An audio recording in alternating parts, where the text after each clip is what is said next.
நாளைய தினம் ஆனி மாத தேய்பிறை ஏகாதசி, யோகினி ஏகாதசி. அதாவது 21/6/2025 சனிக்கிழமை ஏகாதசி, ஞாயிற்றுக்கிழமை துவாதசி. அன்னைக்கு நம்ம பாராயணம் இருக்கணும். ஏகாதசி அன்னைக்கு விரதம் இருந்து ஞாயிற்றுக்கிழமை காலையில் நம்ம பாரணை பண்ணணும். இது எல்லாருக்கும் தெரிஞ்சது தான். இந்த ஏகாதசி பற்றின ஒரு சிறிய கதையை பார்ப்போம். ஆன்மீக கதையை இன்னைக்கு பார்க்கலாம். செய்த பாவங்களை எல்லாம் போக்கி துன்பத்தை தீர்த்து நன்மையை தரக்கூடிய ஏகாதசி இந்த யோகினி ஏகாதசி. இந்த யோகினி ஏகாதசி விரத கதையினை படித்தவர்களும் கேட்பவர்களும் மற்றும் பிறருக்கு எடுத்து செல்பவர்களும் மிகுந்த புண்ணிய பலனை பெறுகின்றனர். அவர்கள் அந்தனர் ஒருவருக்கு செய்த கோதானம் என்ற புண்ணியம், ஒரு கோதானம் செஞ்சால் நமக்கு இன்னும் ஒரு புண்ணியம் கிடைக்குமோ அந்த அளவுக்கு நமக்கு நாளைக்கு விரதம் இருந்தால் புண்ணியம் கிடைக்கும். யுதிஷ்டர் ஒரு முறை பகவான் ஸ்ரீ கிருஷ்ணா கிட்ட போய் ஒரு சந்தேகத்தை கேட்குறார். ஏ மதுசூதனா, தாமோதரா, நிர்ஜல ஏகாதசியை பற்றி ஏற்கனவே எனக்கு சொல்லியிருக்க.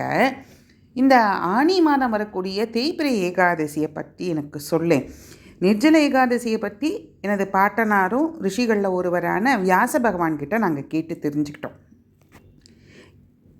இப்போ ஆனி மாதத்தில் அதுவும் கிருஷ்ணபட்சத்தில் வரக்கூடிய ஏகாதசியை சிறப்பாக மூலமாக நாங்கள் கேட்டு தெரிஞ்சுக்கணும்னு ஆசைப்பட்றேன். பரந்தாமா, எங்களுக்கு அதன் பெருமைகளை கூறுவாயாக என்று கேட்டார். பரம்பொருளான ஸ்ரீமன் நாராயணன் ஸ்ரீ கிருஷ்ணன் என்ன சொல்கிறார் தெரியுமா? இந்த யோகினி ஏகாதசியை, அதன் மகிமையை பற்றி புராணங்களில் என்ன சொல்லியிருக்கு அப்படிங்கிறத சொல்ல ஆரம்பிக்கிறார். அழகாபுரி என்ற ஒரு அற்புதமான நகர் இருக்கான். யக்ஷர்களின் மன்னரான குபேரன் அதை ஆண்டு வந்தார். இவரே தேவர்களின் செல்வத்திற்கெல்லாம் அதிபதி. செல்வத்திற்கு அதிபதின்னு குபேரன், அவர்களுக்கெல்லாம் பொருளாளர். குபேரன் மிக சிறந்த சிவன் பக்தன். தினசரி சிவபூஜை முடிக்காமல் வேறு எந்த வேலையும் செய்ய மாட்டார். அந்தளவுக்கு தீவிரமான சிவபக்தர். குபேரன் தனது தினமும் செய்யக்கூடிய சிவபூஜைக்கு தேவையான எல்லாவற்றையும் எடுத்து வைத்து சரியான முறையில் அவர் பூஜை பண்ணிகிட்டு இருந்தார். நந்தவனத்திலேருந்து பூக்களை பறித்து கொண்டு அதுவும் வாசனை மிக்க பூக்களை பறித்து கொண்டு யக்ஷகுலத்தினை சேர்ந்த ஹேமமாலி என்ற இளைஞனை அதற்காக பணியில் வைத்திருந்தார். ஹேமமாலியின் மனைவி பெயர் ஸ்வரூபவதி. அவளுக்கு பெயருக்கு தகுந்த மாதிரி அழகு, பேரழகா நீண்ட கருநிற கண்களாக அவளுடைய கண்கள் இருந்தனவாம். ஹேமமாலி அதனால் தன்னுடைய மனைவியை ரொம்ப ரொம்ப பிடிக்குமா. தனது அரண்மனை பணிகளை முடித்த உடனே ஒரு நிமிஷம் கூட இல்லாமல் உடனே தாமதிக்காமல் தன்னுடைய வீட்டில் அந்த பணியாளன் சென்று விடுவானாம். தினசரி அதிகாலை மானசரோவர் ஏறி சென்று அங்கே பூத்திருக்கிறக்கூடிய அதன் அருகில் இருக்கக்கூடிய நந்தவனத்திலேருந்து பூக்கள் எல்லாம் பறித்து கொண்டு சிவபெருமான் பூஜைக்காக தன்னுடைய எஜமானர் யார் குபேரன்கிட்ட கொடுத்துருவானாம். எல்லா பூஜை பொருட்களெல்லாம் எடுத்து வைப்பானாம். ஒழுங்காக இந்த வேலை செஞ்சுட்டு இருந்தான். வழக்கம் போல் அன்னிக்கும் அதிகாலை அந்த மானசரோவர் ஏரிக்கு பக்கத்தில் போய் இருக்கக்கூடிய நந்தவனத்தில் பூக்கள் எல்லாம் பறிச்சுன்னு பூஜைக்கு வேண்டிய சாமான்களையெல்லாம் எடுத்து வச்சு எல்லாம் பண்ணணும்னு நினச்சிட்டு இருக்கும்போது தான் அவனுக்கு தன்னுடைய மனைவியின் கண்களை பற்றிய நினைவு வருதான். உடனே அவனுக்கு கொஞ்சம் அந்த காம உணர்வு தோன்றிடுறது. தன்னுடைய கடமையெல்லாம் மறந்துட்டு உடனே அரண்மனைக்கு விலகி தன்னுடைய வீட்டிற்கு போகிறான். கடமையெல்லாம் மறந்துட்டான், உலகத்தையே மறந்துட்டான். பூஜைக்காக பறித்த பூக்களோடு தன்னுடைய இல்லத்துக்கு போகிறான். ஏன்னா அந்த பூவை பார்த்தோன்னே மனைவியோட நினைவு வந்துடுது. அதனால் தான் மனைவியிட்ட போயிடுறான். நேரமே போகிறது அவனுக்கு தெரியல.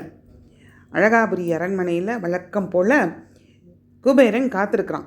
சிவ பூஜைக்கு நம்ம ரெடி ஆகிட்டோம் அப்படின்னு சொல்லிட்டு எப்படியும் இவன் பூ கொண்டு வருவான், எல்லாம் தயாராக வச்சுருப்பான், நம்ம பூஜை பண்ணலாம் அப்படின்னு அவர் என்ன பண்ணுறாரு? குபேரன் மற்ற பூஜைகள், ஆராதனைகள், அபிஷேகங்கள் இதெல்லாம் பண்ணுறார். அப்போ அலங்காரத்துக்கு தேவையான பூக்கள் மட்டும் காணலை. வேறு வழி இல்லாமல் குபேரன் என்ன பண்ணுறாரு, அன்றைக்கி பூஜையை முடிக்கணுமே, அதனால் அவர் அந்த பூஜையை முடிச்சிடறார். ஆனால் மனசுக்குள்ளே கோபம், இன்றைக்கி பூ சாத்தவில்லை, பூவை அலங்கரிக்கலை அப்படிங்கிற அந்த கோபம் குபேரன்கிட்ட இருந்தது. அதனால் கண்கள்லாம் சகப்பாக இருந்து கொப்பளிக்கிற மாதிரி இருந்துதான். தனது காவலாளிகளை கூப்பிட்டு அவனை எங்கே இருந்தாலும், அந்த ஹேமமாலி எங்கே இருந்தாலும் உடனே கூட்டின்னு வா அப்படின்னு தன்னுடைய காவலாளிகளை அனுப்புகிறார். நேரம் செல்ல செல்ல கோபம் அப்படி கொப்பளிக்கிறதான் குபேரனுக்கு. இப்போ நந்தவனம் முழுவதும் அவங்க தேடுறாங்க, அந்த ஹேமமாலி இல்லை. அவன் தான் வீட்டுக்கு போயிட்டானே. உடனே வீட்டுக்கு போய் அவனை கையோடு அழிச்சின்னு வரான். அப்போ அழிச்சின்னு வரும்போது அப்போ தான் அவனுக்கு சுய நினைவே வருதான். ஐயகோ, சிவபூஜைக்குரிய மலர்களை நான் பறித்தும் அதை பூஜையில் சேர்க்காம என் மனைவி மேலே இருக்கக்கூடிய அந்த மோகத்தால் நான் இப்படி செஞ்சுட்டேனே, தப்பாக பண்ணிட்டேனே என எண்ணினான். அப்போ தான் அவனுக்கு பயம் வருது. ஐயோ, தப்பு பண்ணிட்டோம் அப்படிங்கிற எண்ணம் வருது. அவனை கொண்டு போய் குபேரன் முன்னாடி அந்த காவலாளிகள் நிறுத்தி வைக்கிறார்கள். அப்போது குபேரன், ஓ மூடனே, உன் மனைவி மேலே இருக்கிற இந்த மோகத்தால் மிக உயர்ந்த இந்த சிவபூஜையை நீ மறந்துட்ட. இதற்கு தண்டனையும் உனக்கு குஷ்ட நோய் வரட்டும், உடம்பு முழுவதும் குஷ்ட நோய் பரவட்டும் அப்படின்னு அந்த குஷ்டரோகத்தை கொடுத்துட்றாராம். சாபம் கொடுத்துறார். யக்ஷகுலத்திலிருந்து விலகி நீ காடுகளில் சுற்றி அவதிப்படணும் அப்படின்னு உடனே சாபத்தை கொடுத்துட்டார். அவன் எவ்வளவோ கெஞ்சி கேட்குறான், மன்றாடிறான், தப்பு பண்ணிட்டேன், மன்னிச்சுக்கோங்க அப்படிலாம் கேட்குறான். ஆனால் குபேரன் மறுத்துட்டார். வேண்டாம், இல்லை, நீ செஞ்சது தப்பு தான் அப்படின்னு மன்னிக்கிறதுக்கு அவர் மறுத்துட்டார். உடனே அவனுடைய உடம்பெல்லாம் அந்த குஷ்டரோகம் பரவியது. சாபம் அவன் ஒரு காட்டிற்குள்ளே போய் விழுந்தான். அங்கே குஷ்டரோகத்தோடு அவதிப்பட்டான். நீர் இல்லை, உணவு இல்லை, பல நாட்கள் அலைந்து திரிந்து எங்கேயோ எப்பயோ கிடைக்கிற அந்த பழங்களையும் இலைகளையும் சாப்பிட்டு வாழ தொடங்கினான். ஆனால் ஒவ்வொரு நாள் ஐயோ தப்பு பண்ணிட்டோமே அப்படின்னு ரொம்ப வருத்தப்பட்டானான். எப்படியெல்லாம் வாழ்ந்த அவன் உலக வேதனை அனுபவித்தான். ஆனால் ஏற்கனவே சிவபூஜைக்கு சில நாட்கள் உதவி பண்ணியிருக்கான் இல்லையா, அந்த புண்ணியம் அவனுக்கு சேர்ந்தது. அப்போது ஒரு நாள் அவன் ஒரு ஆசிரமத்துக்கு அருகில் போய் நிற்கிறான். அது மேருமலையில் உள்ள ஸ்ரீ மார்கண்டேய மகரிஷியின் ஆசிரமம். அப்போ அவன் புரிஞ்சுட்டான், இது மார்கண்டேய மகரிஷினியோடைய ஆசிரமம் அப்படின்னு. பிரம்மாவோட 7 கல்ப வருஷங்கள் வாழக்கூடியவர், பூமாதேவியை ஒப்பில்லாப்பனுக்கு கட்டி கொடுத்த அந்த பரம்பொருளுக்கே மாமனானவன். அவனது ஞான ஒளியிலேயே அவனது கவலையை நீக்கிவிட்டது போல இருந்தது. அவரை பார்த்த உடனே சாஷ்டாங்கமாக காலில் விழுந்துட்டான். விழுந்து எனக்கு இப்படியெல்லாம் நடந்தது அப்படின்னு தன்னுடைய வருத்தத்தை சொல்கிறார். மகரிஷி எல்லாத்தையும் கேட்டார். கேட்டுட்டு தன்னுடைய மனக்கண்ணில் அவர் உள்ளத்தை அறிந்தவர், அவன் கூறுவது உண்மை எனவும் அறிந்தார். அதுக்கப்புறம் அவன் மேலே இரக்கம் கொண்டு, நீ செய்தது தப்பு, ஆனாலும் ஒரு சில காலத்துக்கு நீ அந்த சிவபூஜைக்கு தேவையானவற்றையெல்லாம் நீ எடுத்து கொடுத்துருக்க, அந்த பூர்வ புண்ணியம்தான் இன்றைக்கி என்கிட்ட கொண்டாந்து விட்டுருக்கு. அதனால் இந்த நிலையிலேருந்து நீ வெளியில் வரணும் அப்படின்னா ஆஷாத மாதத்தில் வரக்கூடிய கிருஷ்ணபட்ச ஏகாதசி அன்று முழு விரதம் இருந்து பகவான் ஸ்ரீ விஷ்ணு பகவானை நீ பிரார்த்திக்கணும் என்று ஆசி வழங்கினார். இதை கேட்ட உடனே ஹேமமாலிக்கு ரொம்ப சந்தோஷம் ஆயிடுது. அப்பாடா, எப்படியாவது நம்ம இந்த வியாதியிலேருந்து வெளியில் வரணும் அப்படின்னு சொல்லிட்டு அந்த முனிவருக்கு சாஷ்டாங்க நமஸ்காரம் பண்ணிவிட்டு ஆசிரமத்துலேருந்து வெளியில் வர ஆனி மாதம் கிருஷ்ணபக்ஷ ஏகாதசி விரதம் இருக்கார். முழு விரதம், உபவாசம், ஒன்றுமே சாப்பிடலை, பழங்கள் எதுவுமே எடுத்துக்கல, இரவும் தூங்கலை. அடுத்த நாள் துவாதசி அன்னைக்கு பெருமாளை பிரார்த்திட்டு அந்த உபவாசத்தை முடிக்கிறார். பாரணை பண்ணுறார். அந்த புண்ணிய பலன் காரணமாக அவனோட குஷ்டரோக நோய் நீங்கியது. பழையபடி யக்ஷகுலத்தின் அழகாபுரி நகரை அடைகிறான். காட்டில் தானே தெரிஞ்சுட்டுருக்கார். இப்போ அழகாபுரி நகருக்கு வந்தாச்சு. இவ்வாறு யோகினி ஏகாதசி மகிமையை யுதிஷ்டரிடம் ஸ்ரீ கிருஷ்ண பகவான் மேலும் சொல்கிறார். இதை சொல்லிட்டு மேலே என்ன சொல்கிறாருன்னா, அரசர்களில் சிறந்தவர் யுதிஷ்டர்.